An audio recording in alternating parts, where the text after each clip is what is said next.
உலகம் தோன்றிய காலத்திலிருந்து மக்கள் தங்களது வாழ்விடங்களை தண்ணீரை மையப்படுத்தியே அமைத்துள்ளனர். அவ்வாறே மதுரையும் தோன்றியுள்ளது. குலசேகர பாண்டிய மன்னனால் பாண்டிய நகரம் ஆட்சி செய்யப்பட்ட காலகட்டத்தில் அதன் கிழக்குப் பகுதியில் கடம்பவனமாக இருந்த வனத்தில் சுயம்பு லிங்கமாக சிவபெருமான் திருக்காட்சி அளித்தார். அதனை இந்திரன் வணங்கிச் செல்வதை பார்த்த தனஞ்சயன் என்ற வாணிபன் அந்த செய்தியை குலசேகர பாண்டிய மன்னனிடம் கூறினார். பின் குலசேகர பாண்டிய மன்னரின் கனவிலும் சிவபெருமான் காட்சியளிக்க மன்னர் அந்த வனத்தை சுத்தம் செய்து அங்கு கோவில் எழுப்பி அதனைச் சுற்றி ஒரு நகரை உருவாக்கியதாக புராணங்கள் கூறுகின்றன. இந்த நகரின் வாழ்வாதாரமான வைகை நதியின் புகழ் சிலப்பதிகாரத்திலும் சொல்லப்பட்டுள்ளது. இந்த நதியின் கரையிலும் பொற்றாமரை குளத்தை சுற்றியும் இந்த நகர் அமைக்கப்பட்டுள்ளது. குலசேகர மன்னனால் தோற்றுவிக்கப்பட்ட இந்த நகரம் இயற்கையின் சீற்றத்தால் அழிந்தது. இந்த நகரத்தின் எல்லையை கண்டுபிடிக்க முடியாமல் அனைவரும் திணறவே அப்பொழுது சிவபெருமானால் ஏவப்பட்ட பாம்பு ஒன்று தனது வாலை சுருட்டி வாயால் கவ்வி இதன் எல்லையை காட்டியுள்ளது. அதனால் மதுரைக்கு ஆலவாய் என்ற பெயரும் உண்டு. மதுரை அப்படின்றதுக்கு நமக்கு வலுவான ஆதாரம் அப்படின்னு சொல்ல போனோம்னா ஒரு கல்வெட்டு இருக்கு. அந்த கல்வெட்டு வந்து அரிட்டாப்பட்டின்னு சொல்லி ஒரு ஊர், அது மேலூர் சாலையில் இருக்கு. அங்கே வந்து ஒரு மலை புடவில் வந்து எழுதப்பட்டது. அது பிராமி கல்வெட்டுன்னு சொல்கிறாங்க. அந்த பிராமி கல்வெட்டு தான் இருக்க கல்வெட்டுலேயே பழமையான கல்வெட்டு. அதில் வந்து மதுரை மதுரை அப்படின்னு சொல்லி எழுதியிருக்கு. மருத மரங்கள் மிகுதியாக இருந்ததால் இந்த நகரத்திற்கு மருதத்துறை என்றும், இலக்கியங்களில் மூதூர், நான்மாட கூடல் போன்று 200க்கும் மேற்பட்ட பெயர்கள் உள்ளன. 2500 ஆண்டுகளுக்கு முன் தோன்றிய இந்த நகரம் பல்வேறு காலகட்டங்களில் பல்வேறு ஆட்சியாளர்களால் ஆளப்பட்டது. சங்ககால பாண்டியர், களப்பிரர், இடைக்கால சோழர்கள், பிற்கால சோழர்கள், பிற்கால பாண்டியர்கள், மதுரை சுல்தானகம், விஜயநகர பேரரசு, மதுரை நாயக்கர்கள், கர்நாடக ராஜ்யம் மற்றும் ஆங்கிலேயர்கள் மதுரையை ஆண்டுள்ளனர். பல்வேறு ஆட்சியாளர்களால் மதுரை காலப்போக்கில் மதுரை என மருவியுள்ளது.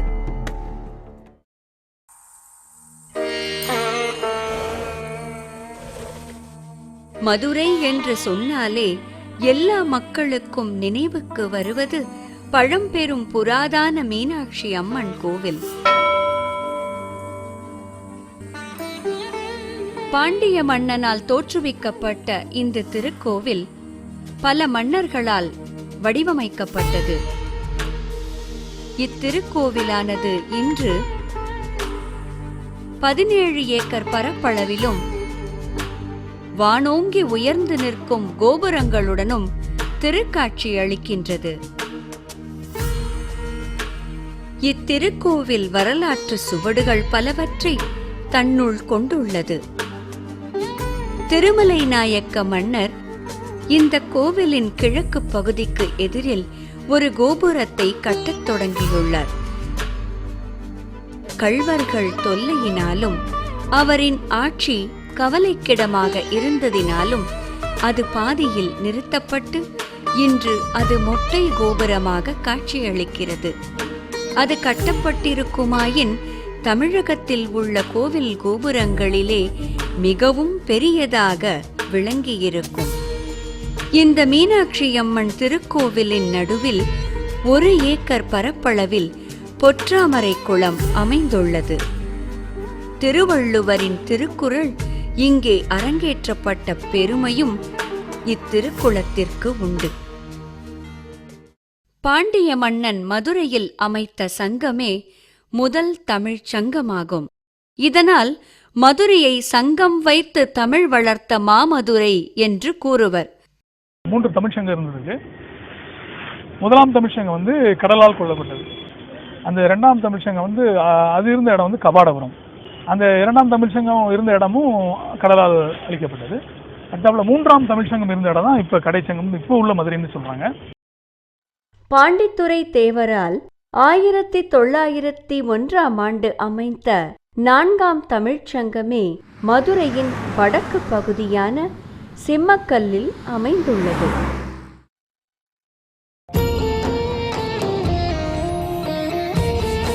இந்நகரின் திருவிழாக்களில் முக்கியமானதும் பழமையானதும் சித்திரை திருவிழா. இவ்விழாவானது ஒவ்வொரு ஆண்டும் சித்திரை மாதம் 10 நாட்களுக்கு சிறப்பாக கொண்டாடப்படுகிறது.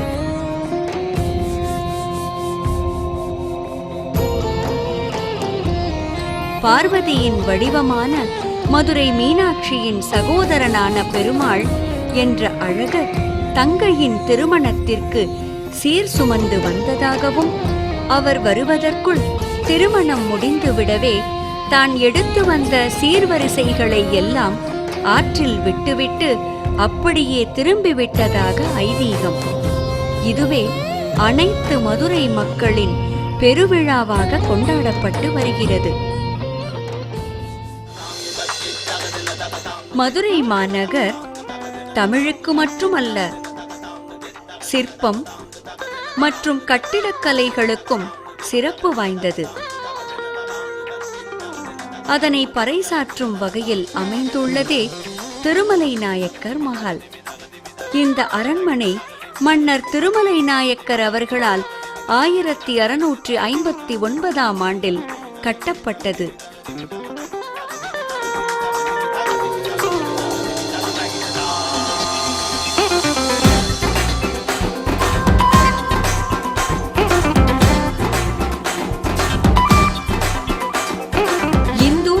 முஸ்லிம் கலாச்சாரங்களை ஒருங்கிணைத்து இந்தோ சரசனிக் பாணி என அழைக்கப்படும் கட்டிடக்கலையின் அடிப்படையில் இந்த அரண்மனையானது அமைக்கப்பட்டுள்ளது.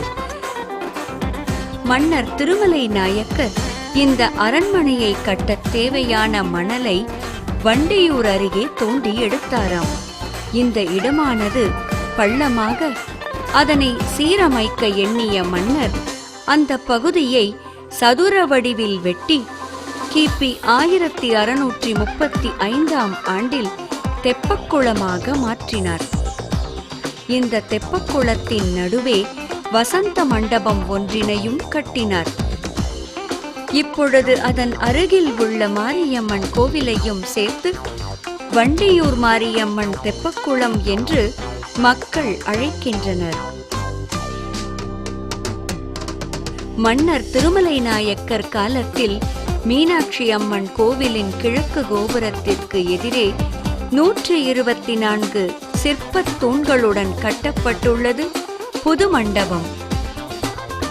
இந்த மண்டபத்தில் சிறு சிறு வணிகக் கடைகள் அமைந்துள்ளன. வீரம் என்பது எங்களுக்கு ஒன்றும் விதிவிலக்கல்ல என்று நிரூபித்தவர் ராணி மங்கம்மாள். திருமலை நாயக்கர் மன்னரின் வம்சாவழியில் வந்த இவர் மதுரையை துணிச்சலோடு ஆட்சி புரிந்தார்.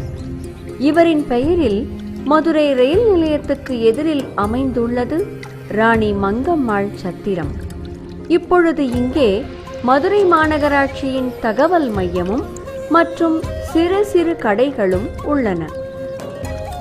ராணி மங்கம்மாள் காலத்தில் பொதுவாகவே அவங்க சாலைகள் அமைக்கிறதுலையும் கிணறுகள் அமைக்கிறதுலையும் நீர் போக்குவரத்து வயல்கள் செழிக்கிறதுக்கும் நிறையா வடிகால் அமைச்சிருக்கிறாங்க. அவங்க ஒவ்வொரு 3 கிலோமீட்டருக்கும் 4 கிலோமீட்டருக்கும் அந்தந்த சத்திரங்கள் சாலைகள்லாம் அவங்க காலத்தில் நிறைய உண்டாக்கப்பட்டது. ராணி மங்கம்மாளின் கோடைக்கால அரண்மனையே தற்போதைய காந்தி அருங்காட்சியகம். சுதந்திர போராட்டத்தை பற்றி தெளிவான வரலாற்றையும் தேசத்தந்தை காந்தியடிகளை பற்றிய அரிய விஷயங்கள் பலவும் இங்கு பாதுகாக்கப்பட்டுள்ளது. நாம் இப்போ இருக்கிற இடம் தான் காந்தியடிகள் தம்முடைய இறுதி நாளில், அதாவது 1948 ஜனவரி 30 அவர் சுடப்பட்ட போது அணிந்திருந்த இரத்த கரை படிந்த துணி இங்குதான் இருக்கிறது. இந்தியாவிலே 2 இடங்களில் அவர் இறுதி நாளில் அணிந்திருந்த துணி இருக்கிறது. ஒன்று டெல்லி மியூசியத்தில் இருக்கு. டெல்லி மியூசியத்தில் அவர் மேலே நெஞ்சு பகுதியில் போட்டிருந்த துணி இருக்கிறது. அங்குதான் அந்த துப்பாக்கி தோட்டாக்கள் பாய்ந்த தடம் இருக்கின்றன. இரண்டாவதாக இங்கு அவர் இடுப்பில் அணிந்திருந்த துணி இங்குதான் வைக்கப்பட்டுள்ளது. காந்தியடிகள் கத்தியவார் பகுதியைச் சேர்ந்தவர். அங்கு மிகப்பெரிய அளவிலான உடைகளை அணிவார்கள். ஆனால் 1921 செப்டம்பர் 21 மதுரைக்கு வந்த போதுதான் முழங்கால் அளவு ஆடை மட்டுமே அணிவது என்ற விரதத்தை மேற்கொண்டார்.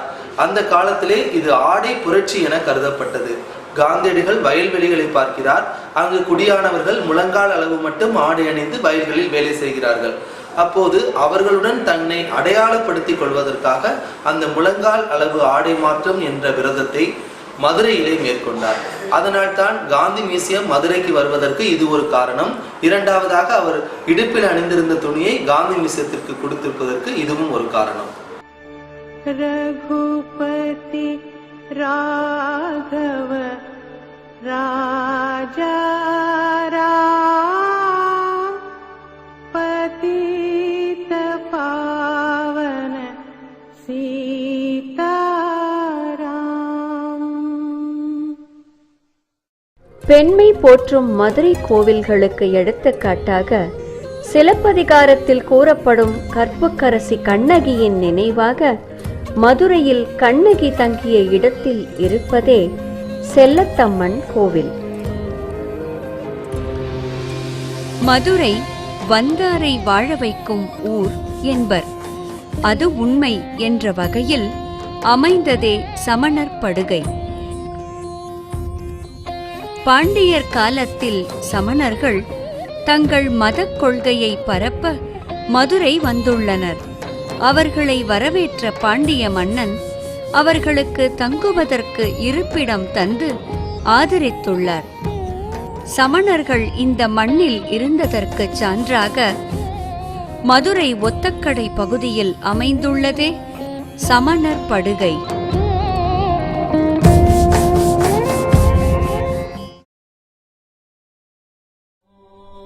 மனிதநேயம் என்பது மதங்களின் கோட்பாடுகளால் வளர்க்கப்படுகிறது.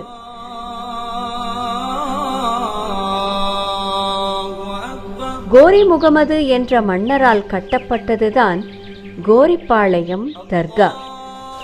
இஸ்லாமியர்களின் புராதன வழிபாட்டு தலமான இங்கு டெல்லி மன்னர்களான சையது சுல்தான் அலாவுதீன் அவுலியா மற்றும் சையது சுல்தான் சம்குதீன் அவுலியா ஆகியோரின் சமாதிகள் இங்கே உள்ளன. வருடந்தோறும் இங்கு நடக்கும் சந்தனக்கோடு திருவிழா மிகவும் பிரசித்தி பெற்றது. போர்த்துகீசியர்கள் மதுரையை ஆண்ட பொழுது அருள் தந்தை ஜேபி த்ரிங்கால் என்பவரால் கட்டப்பட்டதுதான் புனித மேரி ஆலயம். ரோமன் கத்தோலிக்க ஆலயமான இது திருமலை நாயக்கர் மஹாலில் இருந்து 200 மீட்டர் தொலைவில் அமைந்துள்ளது.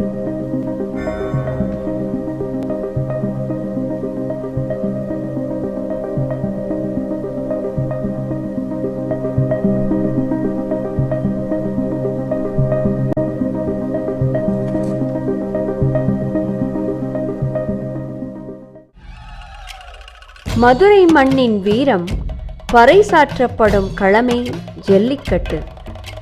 ஜல்லி என்றால் காசு. காசுகளை காளை மாட்டின் தலையில் கட்டி ஓடவிட்டு அதை அடக்கும் விளையாட்டே ஜல்லிக்கட்டு. இந்த விளையாட்டில் வெற்றி பெறும் ஆண்மகனுக்கு பரிசுகள் வழங்குவதும் பெண்மகளை திருமணம் செய்து தருவதும் இந்த விளையாட்டின் மரபாகும். மாட்டுப்பொங்கல் அன்று அலங்காநல்லூர் பகுதியில் மேலும் மதுரை சுற்றுவட்டார பகுதிகள் பலவற்றிலும் இந்த விழாவானது சிறப்பாக கொண்டாடப்படுகிறது. இதனை மஞ்சுவிரட்டு என்றும் கூறுகிறார்கள்.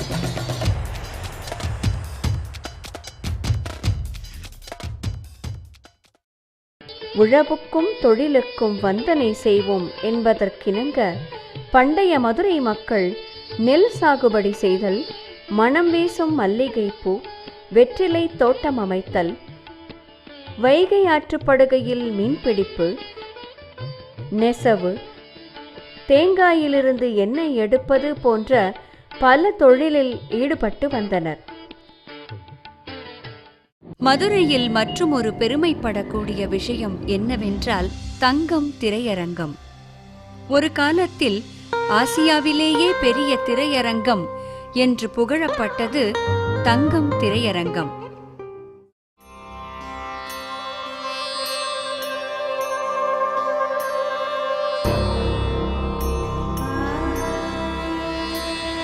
தூங்காமல் எரியும் விளக்குகள், இரவு முழுவதும் விழித்திருக்கும் உணவுக் கடைகள் என இருப்பதாலோ இதனை தூங்கா நகர் என்றும் அழைக்கின்றனர்.